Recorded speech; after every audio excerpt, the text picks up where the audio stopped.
Case dismissed. These officers are innocent.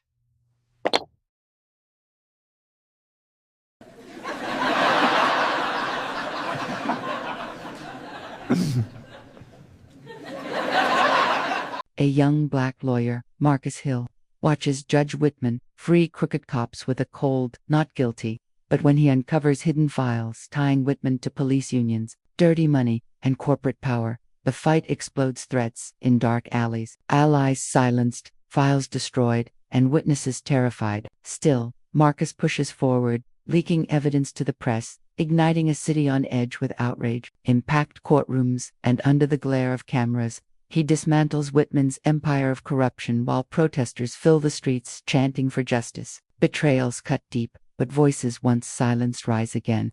And Whitman, once untouchable, falls before the world, stripped of his robe and exposed as a fraud. From ashes of loss and systemic silence, communities rebuild. Jamal Carter's name is cleared. And Marcus learns justice is not a single verdict, but an echo that refuses to fade. The wooden gavel slammed once. The echo cut through the courthouse like a gunshot.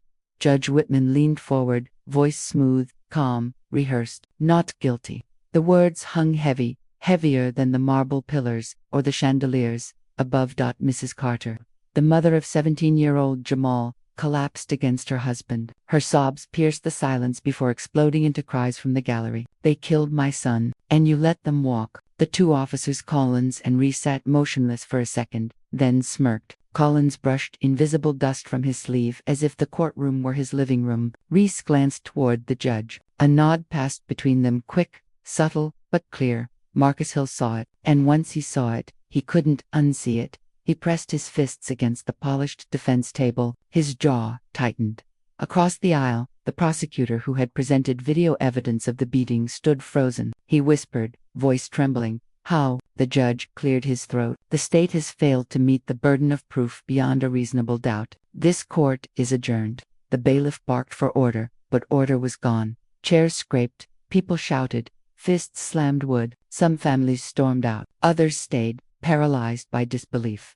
Marcus stayed seated, eyes locked on Whitman. Inside his chest, rage pressed against ribs. He remembered Jamal's bloodied face from the hospital photos, the bruises, the broken ribs, the boy's last breath whispered to his mother. Evidence had been undeniable, yet here they were. Mrs. Carter lunged forward, pointing at Whitman. "You're no judge. You're their shield. My boy is dead, and you protect killers." Bailiffs grabbed her arms. She screamed, twisting, fighting. Bob Marcus stood. His voice cut through the chaos, firm, low, dangerous. "Let her speak."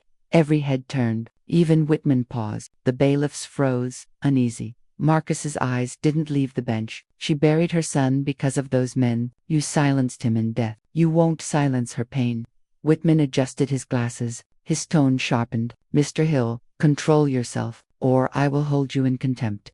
Marcus stepped closer. "Contempt? The only contempt in this room is yours for justice, for truth, for the people who trusted you." Gasps rippled. No one ever spoke to Whitman like that. The judge's gavel cracked again. Enough. But Marcus had seen enough to know this wasn't incompetence. It was collusion. As bailiffs dragged the Carter family out, Marcus whispered under his breath, unheard by most but heavy with promise, "This isn't over." He gathered his files, eyes sharp, movements steady. From the back of the courtroom, a reporter scribbled furiously. Protesters chanted outside, voices seeping through the walls like a storm waiting to break. And though the system closed the case, Marcus felt something else opening, not just suspicion. Justice had been bought. He walked out, the words of the judge still ringing in his ears. Not guilty. Words that would ignite the fire he could no longer contain. The law library smelled of dust and ink. Tall shelves rose like monuments, but to Marcus Hill they felt like tombstones, silent markers of justice buried. He sat hunched over a stack of case files, his laptop glowing faint blue against the dark oak table. Judge Whitman's name was everywhere, stamped neatly across verdicts that all pointed in the same direction. Acquittals, dismissals, suppression of evidence, different defendants, same shield, police uniforms. Marcus muttered under his breath, flipping pages with sharp snaps. "How many families did you bury, Whitman?" The sound of approaching footsteps broke his concentration. David Klein, an older attorney with silver hair and weary eyes, set a cup of coffee beside Marcus. You're chasing ghosts, son. Marcus didn't look up. Ghosts don't leave paper trails. David sighed, settling into the chair across from him. You've been at this 3 nights straight. You want to burn yourself out before your first big case. This isn't just a case. Marcus tapped the folder, voice hard. Look at this, Officer Turner, caught on video punching a handcuffed suspect. Whitman dismissed it as procedural error. Case closed. Or this one, Officer Lane, shot an unarmed man reaching for his wallet. Insufficient evidence, not guilty. Over and over. David leaned back, rubbing his temples. You think you're the first lawyer to notice. We've all seen it. But Whitman, he's untouchable. Marcus's eyes flickered with anger. Untouchable because everyone's afraid. Silence built his throne. Across the room, a younger attorney, Jasmine, overheard and walked closer. She crossed her arms, expression sharp. You really want to go to war with Whitman? Ask around. Judges protect judges. The bar protects its own. And the cops. They'll eat you alive before they let you smear their favorite gavel. Marcus looked at her. So we keep quiet. Pretend Jamal Carter never existed. Jasmine's jaw tightened. I'm saying choose your battles. Whitman isn't a man. He's an institution. Institutions don't bleed. Marcus snapped his laptop shut. The sound echoed. Then I'll make him bleed. The silence that followed was heavy.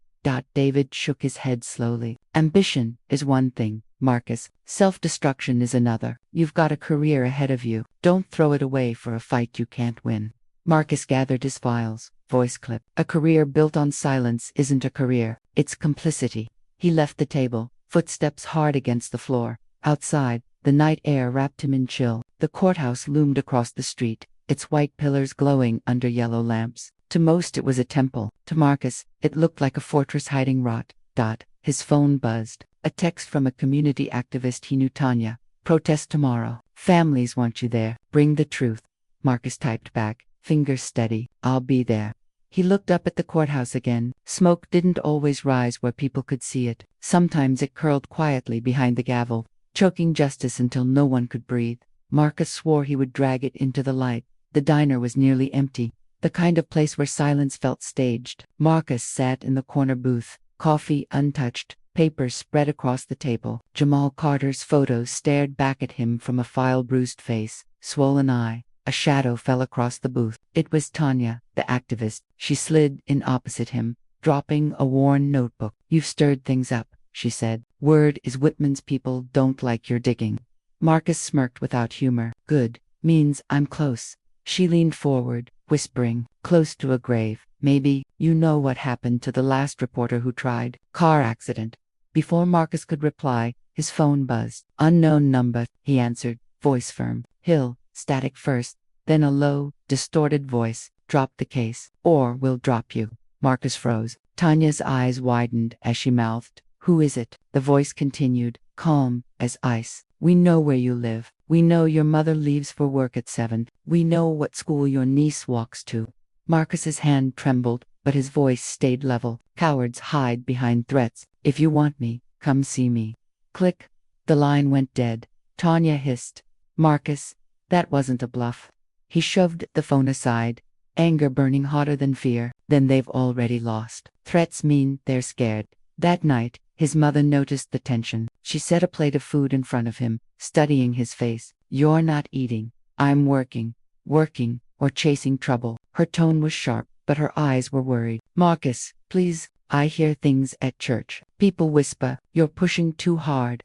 He looked at her, jaw tight. If I stop Jamal's death means nothing. All the others nothing.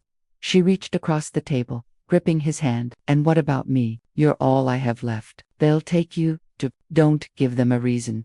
For a moment, the weight pressed on him. He saw her, ethereal, human, heavy. He swallowed, but his resolve didn't break. Mom, if I don't fight, they've already won. I can't live with that. Her hand slipped away. Her silence cut deeper than words. 2 days later, Marcus met his mentor, Harold, at a dimly lit office downtown. Harold, a veteran attorney with lines of battles etched in his face, lit a cigar. They called you, didn't they? Marcus didn't answer. Harold chuckled bitterly. Thought so. Happens to anyone who scratches too close. Whitman's not just a judge, he's a network. Cops, unions, money, politics. You think one young lawyer can tear that down? I don't think. I know. Harold exhaled smoke. Then you better prepare for war. Not just in court. Out there. He jabbed a finger toward the window. The city lights glowing. On the street. In your home. In your sleep. Marcus leaned forward. Then teach me. Every rule. Every crack. Every weakness. If this system can be broken, I'll break it. Harold studied him for a long moment, then finally nodded. You've got fire. Just make sure it doesn't burn you first. That night, as Marcus walked to his car, a figure leaned against the hood. A young man, hoodie up, hands in pockets. Marcus tensed. Problem. The man smiled faintly. No problem. Just a message. He stepped closer, voice low. They're watching you. Everywhere you go. You think you're the hunter, you're the prey. Marcus stared, unflinching. Then tell them this. Prey learns to fight back. The man's smile faded. Without another word, he disappeared into the shadows. Marcus unlocked his car, heart pounding, but his path was clear. Threats didn't scare him. They confirmed the truth. He was striking nerves long kept hidden, and Marcus Hill had no intention of stopping. The meeting spot was a parking garage, dim and echoing. Fluorescent lights flickered overhead, buzzing like nervous teeth. Marcus parked 2 levels down, killed the engine, and waited. His breath fogged the windshield as the city hummed faintly above him. A tap at the passenger window. A man in a plain gray hoodie slipped inside, glancing around before speaking. His voice was sharp but hushed. You, Marcus Hill? Yes. The man handed over a thick envelope, fingers trembling. I don't have much time. These files, payoffs, real estate deeds, transfers. Whitman's name is everywhere. Tied to the police union, construction firms, developers. They keep him comfortable, and he keeps their hands clean. Marcus flipped through the documents, eyes widening. Judge Whitman's signature appeared on shell company filings, property sales, sealed court orders, money flowing in from every direction. This is enough to bury him, Marcus whispered. The man shook his head quickly. Not yet. Evidence is one thing. Exposure is another. You'll need both. And if anyone finds out I talked, I'm finished. Your name won't leave my lips. The whistleblower's hands clenched. It better not. They've ruined people for less. He slid out of the car, vanishing into the stairwell without a backward glance. Marcus sat in silence, staring at the files. His pulse hammered. Proof at last. But proof could vanish just as quickly. 2 nights later, Marcus returned to his office after a late dinner. The door was ajar. He froze. Inside, drawers gaped open. Papers scattered like leaves in a storm. His laptop screen flickered, black, then dead. Damn it. He rushed to the cabinet where he'd locked the files. The lock was snapped, metal twisted, the envelope was gone. His stomach dropped. He tore through shelves, checking backups, empty, until he remembered the flash drive he'd stashed at home. Hours after receiving the files, digital copies, he still had them.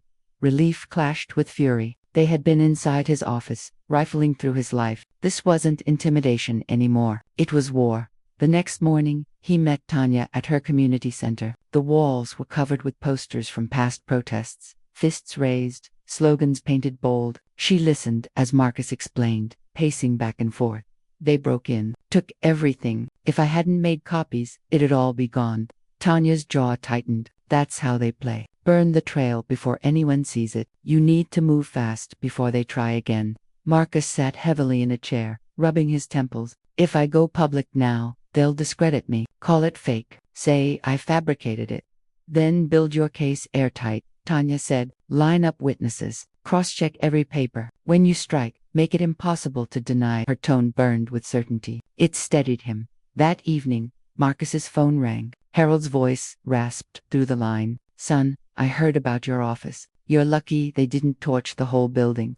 They wanted the files, Marcus said flatly, and they'll keep coming. You need to watch your back. This isn't just about Whitman's, about every cop, every politician, every dollar tied to him. You've kicked a hornet's nest. Then let them swarm. Marcus shot back. I'm not backing down. Harold was silent for a long moment. Then he spoke, low. Just remember, hornets sting before they die. Later that night, Marcus sat alone in his apartment, laptop open, files scanned and safe. Each page revealed a deeper rot. Whitman approving property seizures that benefited developers funding his lifestyle. Whitman quashing misconduct suits in exchange for union donations. Marcus whispered to himself, you sold justice like real estate, and you thought no one would catch you.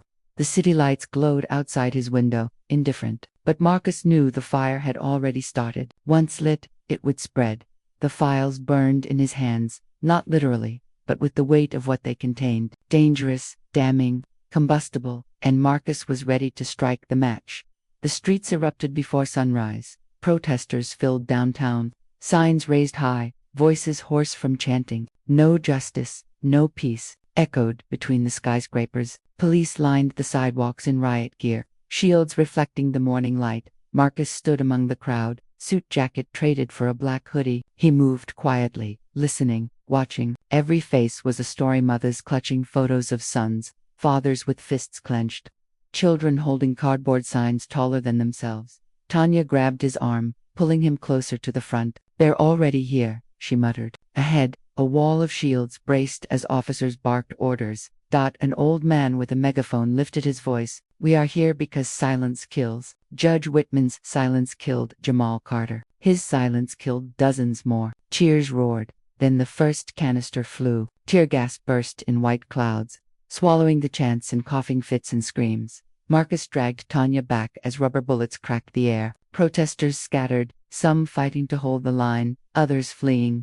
A young boy fell, clutching his leg. Marcus rushed, pulling him up, shouting, "Stay low, keep moving." The chaos, blurs, sirens, boots, shattered glass. A mother knelt over her daughter, coughing violently. Marcus's chest burned, but rage carried him forward. Hours later, the community center was a refuge. The injured lay on mats, volunteers moving between them with water and bandages. Marcus sat against the wall, throat raw, hoodie streaked with soot. Mrs. Carter sat beside him. Her eyes were swollen, but her voice steady. "Every silence costs us, Mr. Hill. They said Jamal's death was an accident. That silence let Whitman free the cops who killed him. And now, another mother's son is in the hospital tonight." Marcus swallowed hard. "I won't let it keep happening."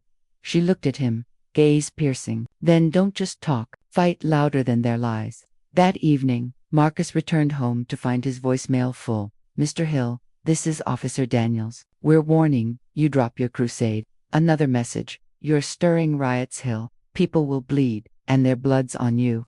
And then his mother's voice, breaking. "Marcus, please, I can't lose you. Call me back." He sat in the dark, phone heavy in his hand. Outside, distant sirens wailed like the city itself was crying. The next day, Marcus met Harold at his office. The older man looked worn, eyes red from lack of sleep. "You see the news. They're calling the protesters thugs. Media's already spinning it." Marcus slammed a fist onto the desk. "Of course they are. That's the price of silence when truth is buried. Lies fill the space, and people die because of it." Harold leaned forward, voice low. "Then you'd better be ready to carry that price. You bring Whitman down, you'll be a target for life." "No medal, no parade, just scars." Marcus stared at him, unflinching. "Scars are proof you fought." That night, Marcus opened the files again. Each page was a wound. Names of officers, sums of money, property exchanged, lives destroyed. His anger sharpened into clarity. The system didn't break by accident. It was built this way. And if silence kept it alive, his voice would be the weapon to break it. He closed the laptop, resolve burning like steel. Justice wasn't free. The community had paid in blood. He would pay in risk. The price of silence was death. Marcus swore the price of truth would be Whitman's downfall. The courtroom was full again, but this time the air felt different, charged, restless, like a storm about to break. Marcus stood at the defense table, files stacked neatly beside him. Across the bench, Judge Whitman adjusted his robe, eyes cold as stone. "Mr. Hill," Whitman said, voice dripping disdain, "your motion to challenge jurisdiction is unusual, bordering on frivolous. Explain yourself." Marcus stepped forward. His voice carried, steady, sharp. "Unusual, yes. Frivolous, no. This court has been compromised. Its impartiality is in question." Gasps rippled through the gallery. Reporters leaned in, pens scratching. Whitman's gavel cracked. "Careful, counselor. You're treading dangerous ground." Marcus didn't flinch. He opened a folder, sliding papers across the table. "These are financial disclosures, your honorer, rather, the ones you failed to disclose. Payments routed through police unions, property deals tied to your chambers. You sit here pretending neutrality while your pockets are lined with blood money." The room exploded with murmurs. Whitman's face darkened. Out of order. Bailiff. Marcus's voice cut him off. Louder now. No, sir. Out of order is releasing killers back onto our streets. Out of order is silencing mothers who bury their children. Out of order is a judge who rules not by law, but by bribes. Reporters scrambled to capture every word. The prosecutor, pale and sweating, whispered, "Hill, stop before you're finished." But Marcus pressed on, eyes locked on Whitman. "You claim to represent justice. Tell us, how many officers have you acquitted despite damning evidence? How many grieving families walked out of here empty-handed while you shook hands with their killers in chambers?" The gallery erupted shouts of anger, cheers, outrage. The bailiff shouted for silence, but the noise drowned him out. Whitman's gavel slammed again, desperate. "Mr. Hill, one more word and I will hold you in contempt." Marcus leaned forward, voice low but searing. "Contempt, you've already earned it. Not from me but from the people you swore to serve." For a moment, silence fell. Whitman's hand trembled as he set the gavel down. His eyes burned with fury, but behind them, something flickered. Fear. After adjournment, Marcus walked out, flanked by reporters, microphones shoved in his face. "Mr. Hill, are you accusing Judge Whitman of corruption? Do you have proof of these financial ties? Are you worried about this?" Marcus stopped on the courthouse steps, cameras flashing. "I'm worried about the families who buried their sons while the system mocked them. I'm worried about a judge who acts like a king, not a servant of the law." Proof. He held up the folder. "Proof is coming." The crowd roared, some cheering, others jeering. Police watched from the sidelines, jaws tight, eyes narrow. Marcus's voice carried over the noise. "This is bigger than me. It's bigger than Whitman. It's about whether justice is for sale in this city, and I promise you, if it is, I'll expose every receipt." That night, alone in his apartment, Marcus replayed the day in his head. The gasps, the shouts, Whitman's face cracking under pressure. He knew he'd crossed the line of no return. His career might crumble. His safety was already gone. But he had lit the match in open court, and the fire was spreading. Courtroom crossfire wasn't just words. It was the beginning of war. The newsroom buzzed like a hive. Phones rang, keyboards clacked, voices overlapped. Marcus sat across from investigative journalist Claire Ramirez, a woman with sharp eyes and a sharper tongue. She flipped through the files spread across the table, her pen tapping against the paper. "You realize what you're handing me could detonate half this city," Claire said. Marcus leaned forward. "That's the point. Whitman isn't a judge. He's a gatekeeper for corruption. The people deserve to know." She lifted one page, squinting. "Shell companies, property deeds, transfers through the police union's pension fund. Clean on the surface, filthy underneath. If this checks out, it's the biggest judicial scandal in decades." Marcus's jaw tightened. "It checks out. I've cross-referenced with public records. Whitman's fingerprints are all over it." Claire studied him. "And you're not scared?" He gave a bitter laugh. "Fear doesn't stop bullets, and it won't stop me." Later, in a dim bar near the courthouse, Marcus met the whistleblower again. The man's hoodie was pulled low, his voice shaky. "You shouldn't have gone public in court. Now they know you've got the files." Marcus sipped water, steady. "Then let them know. The more eyes on this, the harder it is to bury." The man leaned closer. "You don't get it. They'll bury you instead." Marcus slid a paper across the table. "Then stand with me. Speak out. Together we'll bring him down." The man recoiled, shaking his head. "No, you don't know what they do to people who talk. Families ruined, jobs gone, accidents that aren't accidents. Truth needs a voice." Marcus pressed. The man's eyes darted around the bar. He whispered, "Then let it be yours. Mine won't survive it." He shoved the paper back and left without another word. That night, Marcus joined Tanya at the community center, where activists gathered around a single laptop. Claire's article had gone live. The headline blazed across the screen. "Judge Whitman accused of corruption. Leaked documents reveal ties to police union developers." The article detailed every connection, every dollar, every acquittal Whitman had signed that favored officers or businesses linked to his backers. Sidebars highlighted Jamal Carter's case, alongside other victims' names. Gasps filled the room. Some cheered, others wept. Tanya's voice trembled as she read aloud. "He turned the courthouse into an auction house. Justice for sale to the highest bidder." Phones lit up with notifications. Social media flooded with outrage. Hashtags spread like wildfire. News anchors debated on live TV. Protesters organized new marches overnight. Marcus sat quietly, watching the fire spread. The next day, Marcus walked into court. Reporters swarmed, cameras flashing. One shouted, "Hill, do you stand by the accusations in yesterday's article?" Marcus's voice rang clear. "Every word, every fact, every family deserves the truth." Inside, Whitman took his seat, face pale but jaw clenched. The gallery buzzed with whispers. Marcus locked eyes with him.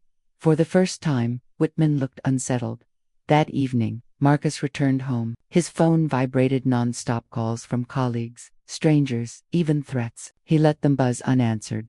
One voicemail stood out. A woman's voice, trembling. "Mr. Hill, my brother was killed by police last year. They said it was justified. Judge Whitman dismissed the case. I read your article. Thank you. Thank you for speaking when no one else would." Marcus sat in the dark, phone pressed to his ear, eyes burning.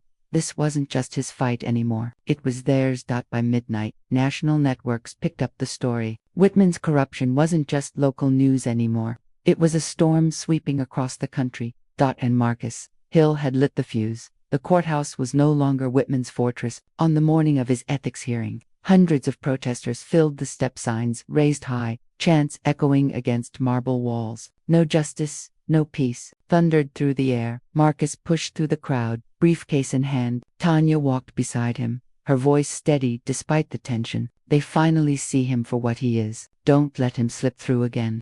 Inside, the atmosphere was electric. Reporters lined the aisles, pens scratching, cameras worry. The judicial review panel sat elevated, a row of stern faces behind polished wood.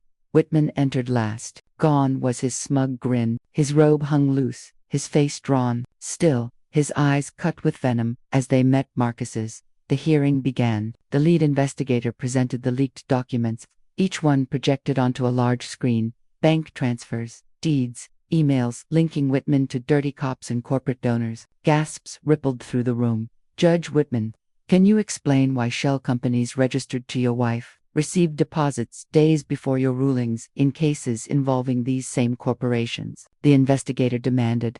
Whitman cleared his throat. I don't control my wife's finances. These accusations are speculative." Marcus stood, interrupting. "Speculative or systemic?" His voice carried like a blade. "You sold verdicts. You bartered lives. You buried justice for profit." Whitman slammed a fist against the desk. "Objection. This isn't a trial." The chairwoman of the panel cut him off. "It's worse. This is your reckoning."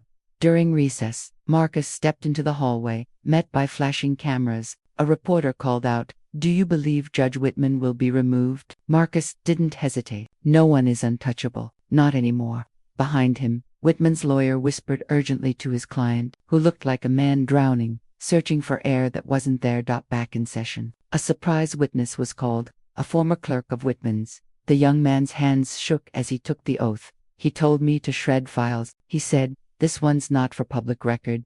I did it because I was scared. He had power, but I can't stay silent anymore." The room erupted. Journalists scribbled furiously. Whitman's face drained of color. Marcus leaned in, voice low but sharp. "You've built your empire on silence, Judge, but silence cracks. And when it does, it roars." By late afternoon, the panel announced its decision. The chairwoman's voice was cold, unyielding. "Judge Whitman, this panel finds sufficient evidence of gross misconduct, corruption, and abuse of judicial office. You are hereby removed from the bench effective immediately, pending criminal charges." The gavel struck once. The crowd outside exploded into cheers. Inside, Whitman slumped, hands trembling, the weight of his downfall crashing over him. His lawyer whispered something, but Whitman only muttered, "Not like this. Not like this." Marcus walked out into the sea of protesters. Phones recorded, voices roared his name. Tanya grabbed his hand, lifting it high. The chant shifted, rising like thunder. "No more untouchables." The phrase spread, picked up by the crowd, then by cameras, then by the world.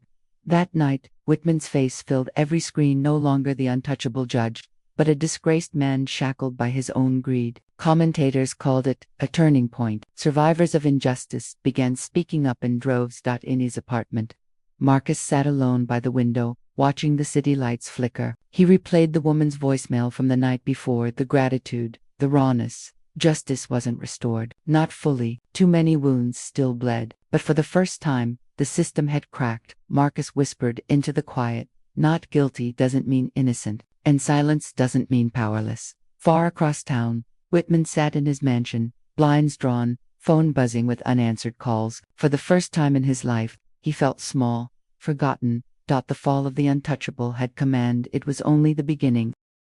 Smoke from protest bonfires still lingered in the city air days after Whitman's removal. The courthouse steps, once a fortress of intimidation, now stood as a rallying ground. Murals of Jamal Carter's face were painted across brick walls. Candles flickered at memorials, and chants filled the nights. The system had cracked, but the wound it left behind was raw. Marcus walked through the community center, where volunteers boxed food and wrote legal petitions. Tanya was at the front table, her hands inked with marker as she drafted signs for the next march. "You should rest," she said without looking up.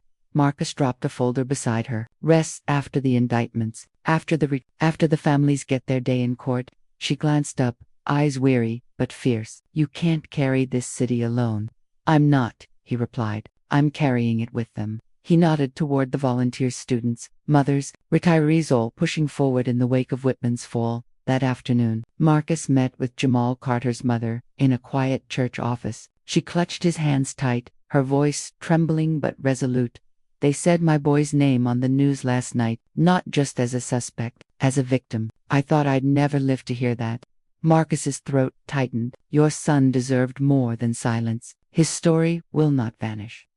Tears slipped down her cheeks. "You gave me back his dignity." He didn't respond. He only held her hands until the trembling stopped. Outside, life fought to rebuild itself. Protesters turned into organizers. Neighborhood watch groups transformed into legal aid collectives. People who once whispered began to speak loudly. Fear loosened its grip, even if only slightly. But shadows still lingered. Threatening calls came to Marcus's phone late at night. Anonymous letters slipped under his office door. Old alliances within the police union muttered about retribution. Tanya caught him burning one such letter in a metal bin behind the community center. "Still threats?" she asked.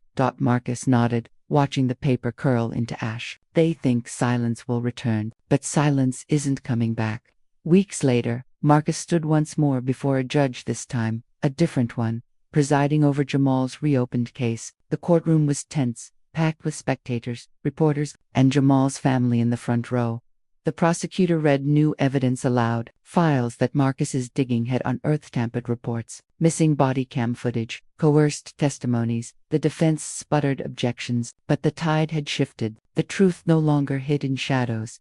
When the verdict was finally read, Jamal Carter was declared wrongfully killed. His name cleared. His family wept openly. The gallery erupted in applause, restrained only by the gavel strike. Outside the courthouse, Marcus faced the cameras once again.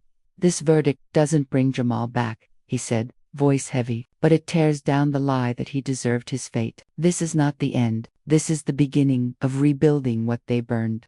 The crowd roared, but Marcus's eyes were on Jamal's mother, standing with her head bowed in grief and pride. That night, Marcus walked the streets alone, passing murals of Jamal and slogans painted across concrete. "No more Whitmans, no more silence." Children chalked messages on sidewalks, justice in bright colors. Elders sat on porches, watching with cautious hope. Marcus paused, inhaled the night air, and finally allowed himself a breath that wasn't sharpened by rage. The ashes were still warm, but from them, something new was rising. Rebuilding was not swift. It was not clean, but it had begun. The city was different now, not healed, not whole, but altered. The courthouse no longer loomed with the same menace. It stood scarred, its marble steps worn from weeks of protests and vigils. Whitman's name had been stripped from plaques and court programs. Where his shadow once stretched, light now broke through. Marcus stood at the edge of the plaza, watching children run where riot shields once clashed. They played tag around the steps, laughter ringing where chants of rage had thundered. Change was never instant, but the echoes of justice were real, alive, and growing louder. At the community center, Tanya gathered volunteers for a meeting. Marcus walked in quietly, but the room erupted into applause. He raised a hand to settle them. "This isn't about me," he said, voice firm but low. "It never was. This is about every mother who buried a child without answers, every brother beaten into silence, every family who was told the system was blind while it picked its favorites. We didn't topple a man, we cracked a wall. And now, We keep tearing until the whole rotten structure comes down. Heads nodded, some wiped tears, others clenched fists. Tanya stepped forward, smiling faintly. And we rebuild, not just what they broke, but what they never gave us. The weeks turned to months. Whitman's trial for corruption unfolded publicly. His once commanding presence reduced to a shuffling defendant in handcuffs. Each broadcast of his downfall fueled the fire of reform. Police officers who once sneered at Marcus avoided his gaze. Politicians who dismissed him now sought his counsel. Judges whispered his name with both respect and resentment. One night, Marcus received a letter, not a threat, but a confession from an officer who admitted to lying under oath in Whitman's courtroom. The letter ended with, "I don't expect forgiveness, but I want my daughter to grow up in a city where the truth matters. Thank you for making it possible." Marcus folded it carefully, storing it among Jamal Carter's files, now sacred relics of a war still unfinished. At Jamal's memorial, his mother spoke to a crowd gathered beneath the mural of her son's face. She held Marcus's hand as cameras rolled. "My boy isn't here," she said, voice breaking but strong, but his name cleared the path for others. His life was stolen, but his truth lives. The crowd repeated after her, "His truth lives." The chant spread, carried on wind, on screens, in the hearts of those who once feared speaking. That night, Marcus sat alone in his office. The city hummed outside his window. He opened his journal and wrote, "Justice isn't a verdict, it's an echo. It carries past courtrooms, past walls, past generations. We do not own it, we hold it long enough to pass it forward." He closed the book, exhaled, and finally allowed his shoulders to lower. Across town, Whitman sat in a jail cell, stripped of his robe, stripped of his title, stripped of the arrogance that once cloaked him. The echo of the gavel that ended his career still haunted his sleep. For the first time in decades, he had no control. The fall of the untouchable had left him forgotten, a relic of a broken order. As dawn broke, Marcus walked through the courthouse plaza again. The sun lit up Jamal's mural, golden on brick. Activists placed fresh flowers beneath it. The city stirred awake, buzzing with the weight of new possibilities. Marcus whispered into the morning air, "Your echo's still here, Jamal, and it won't fade." He turned away, the sound of children's laughter following him down the street. The echoes of justice remained resonant, relentless, eternal.